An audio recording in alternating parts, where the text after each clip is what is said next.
Greetings, YouTubians, and welcome back to Wayne Sharp World, where today I got a knife for you guys that is by no means new, but it's pretty wildly popular, especially when it first came out, and it's one that you still see a lot on the secondary, so I thought it was worth putting a review out there for you guys to take a look at. That is none other than the ProTech Mordax.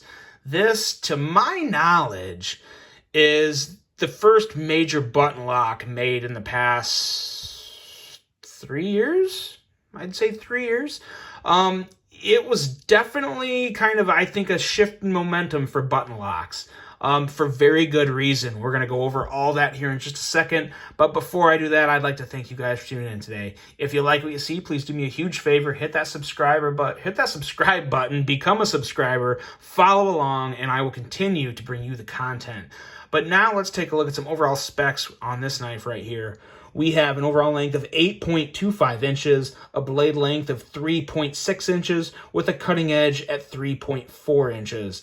The blade width on this guy is 1.2 inches, with a blade thickness coming in at 120 thousandths, and a blade material of CPM 20CV, a drop point style blade with a flat grind, a handle length coming in at 4.6 inches, with a handle thickness right at 500 thousandths, and a handle width of 1 inch. Handle material on this guy is aluminum, with the button lock ever so growing in popularity. The button lock locking mechanism with a user of a right hand only tip up carry, a weight coming in at 3.85 ounces, which is actually very nice for the overall size of this knife, and a price that, to be honest, I'm not 100% sure what the price was. I want to say it was $250. I think it was like $249, so $250 when it came out.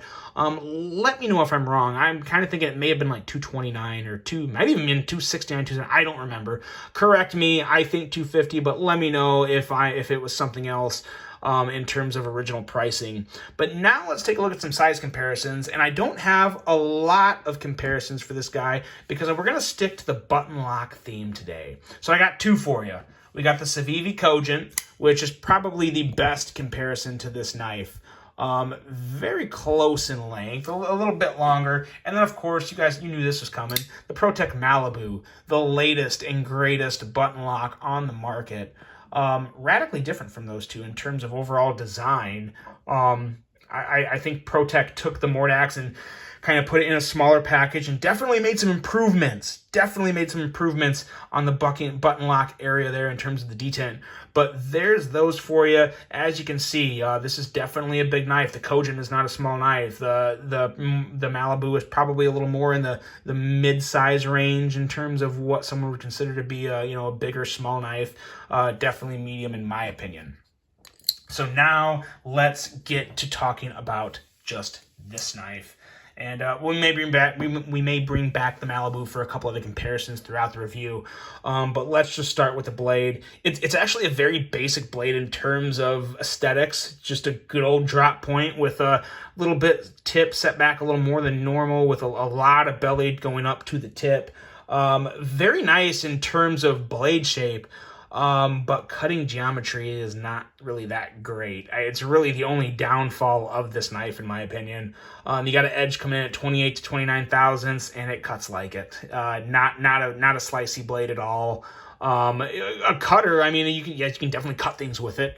So it is sharp, but it's not an ideal blade to slice anything with, or it's more of just a kind of a beater blade in terms of cutting geometry, but not ideal, not terrible, just very meh for me.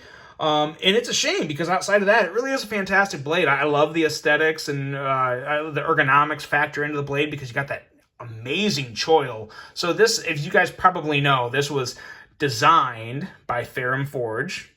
It was manufactured by ProTech, and then it was distributed by Drop. So you kind of have a three-phase kicker here, and this is every bit of what you look for in a Ferrum Forge. We'll hold off on the ergos. We're going to stick to the blade for a second, and then the Ferrum Forge factor will kick in more. But overall, just a good blade. I do like the fact that it's 120 thousandths in stock thickness, which is a very good thickness for a blade stock, in my opinion. And the tip is a very nice EDC usable friendly tip. You can put some good work on it, especially with that 20 CV steel. So there's a lot of good aspects of this blade. Just doesn't have the edge. It needs a slicier edge. This is a prime candidate for a blade regrind. If you guys ever do blade regrinds or send them into someone to get a regrind done, this is one of the best blades to do that with, because if you change the cutting geometry and get a slicier blade out of this knife, it's fantastic. Now, going into the handle and ergos, that's where the Ferrum Forge factor really kicks in, because you guys know Ferrum Forge, they got that forward finger choil. This is very much in line with a Ferrum Forge handle design, and boy, oh boy, it just works. It just works really damn good, and it is very enjoyable. I love how well they incorporate the choil on their blades. They're not afraid to go right into the beginning of the blade with that, and that gives you ultimate control over the blade. And with such a big knife, with such a big strong blade, you want that type of control over it, and you have it with this one, and it's a really good one. One issue I do have with it, and that is more it's more in line with the manufacturer, ProTech, who normally uses aluminum to manufacture on their handles, and I don't have really a huge issue with aluminum in terms of it can be a little slippery, and this one is a little slippery. There's no milling, there's no grip on it. It's kind of odd, because this Malibu definitely has a little more grip to it. I don't know what they did. It's definitely more of a matte finish. Let me reflect this in the light here, and you can see it's a much more matte finish, and it's still somewhat smooth, but I just get a little more of a grip on this handle than you do this one. As you can see, you get a little more of a light reflection off it, and I'm sure some of that just has to do with the color, but it's just definitely a little smoother than the Malibu in terms of grippiness on the handle, which is normally a bad thing. You're almost always looking for nice smoothness in every other aspect of a knife, but when it comes to the actual handle, you don't want it to be very smooth. You want it to be nice and grippy. Now, what it lacks in the finish and smoothness on the handle, you do gain for in the actual curvature and design of the handle, because the choil and the little kind of cut-in area here to move your middle finger, and then the rest of the handle, it sits very nicely in your hand. So because of that, you get a very solid purchase, and I would not worry about this knife slipping or moving in your hand at all, really. Primarily due to these two reasons right here. I would definitely like to see a little more jimping on that spine, because there's none. So that would be really nice, because then you have an extra lock-in grip. But yeah, your thumb is definitely sliding up there, so that could be another improvement as well. In terms of the button lock is very nice on this one. I can see ProTech had a very good point to start with when they were designing the Malibu and improving the Malibu in any way they could, because this is very similar to the Malibu. The big difference between the Mordax and the Malibu is detent strength. When you listen to this deployment here, as a matter of fact, let me do that again. Listen for the detent. Listen for the break of the detent. It's very soft, very muddled. Now, when you bring out the Malibu, crisp, click. Whoop. I think it's the first time I've ever done that. Click, nice and crisp. Very, very nice improvement on the detent of the Malibu as compared to the Mordax. And that's really the big difference there.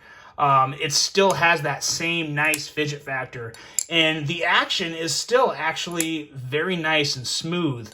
I'm getting ahead of myself again, but the button lock on this knife is very nice. The button lock is well placed. It's very similar. I like how they kind of did the little recessed cut down area to where they put the button. I don't really have any issue. You have a nice lockup, so the spine whack isn't going to ruin this. It's locked in there very well, and they did a very good job of manufacturing that the first time around, which only makes sense how they were able to make the Malibu better. Going into the rest of the handle, the clip, like I said, the clip is another one. It really, no hot spot, you don't feel it much, and it looks good. I kind of wish it was stonewashed, and I've been saying that for quite a while now. I think if you have a stonewashed blade, you'd have a stonewashed clip. It just looks better. But the clip is recessed, as well as the screws, which goes very well. And the overall design of the clip, it's somewhat of a shorter clip. It's not a long clip. Sometimes ProTech can manufacture some really long clips, so hopefully I'm thinking Ferrum Forge had a little say in the clip there. But overall, just a very, very nice design, and feels very good in hand. And at the end of the day, they even did the lanyard clip right. They got that nice hidden lanyard hole. So if you're a lanyard person, you can stick it in there, but if you don't see it. I love a hidden lanyard hole. It's the best of both worlds for people that don't like them and do like them. So very good idea there, and well executed by probably Ferrum Forge and ProTech. Going into the action, I've already told you a little about it. The detent is a little muddled, a little soft, but still works very well.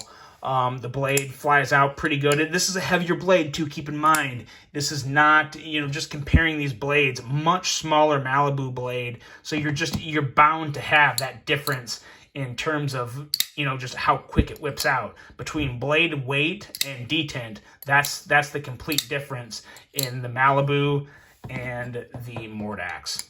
But when it comes to, the Mordax, is it as enjoyable? Is it as good as the Malibu? I honestly think it is. And especially when this knife came out, it was basically the Malibu because there was nothing to compare it to. And ProTech did such a good job on this one the first time around. It's still a knife that I think would be enjoyed by a lot of people. If you want another button lock knife, especially if you're someone that's good at modding and can grind down a blade and make it more slicey, this is a phenomenal knife to look at. I don't know what the current secondary market prices are on them, but definitely an enjoyable knife and a bigger blade with fantastic ergos. There's a lot to like about this knife. I finally can say I understand why people raved about it so much.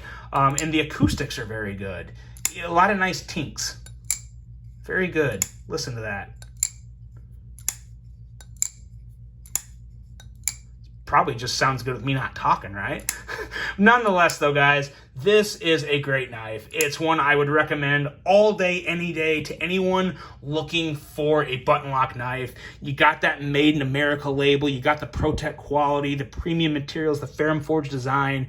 It is a very complete package. You just got to get that blade a little better of cutting geometry. You get that. I would love to see ProTech make these again. Make them again.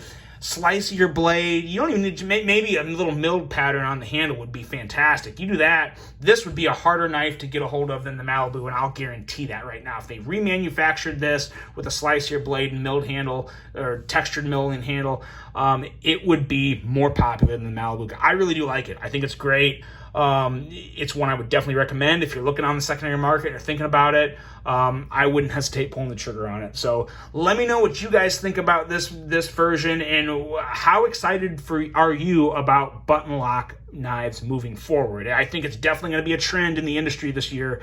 Hope to see a lot more of it. Let me know what you think about that. Look forward to hearing your thoughts. Hope you guys enjoyed this one. Hope you have a great rest of your day. And until the next one, I'm out.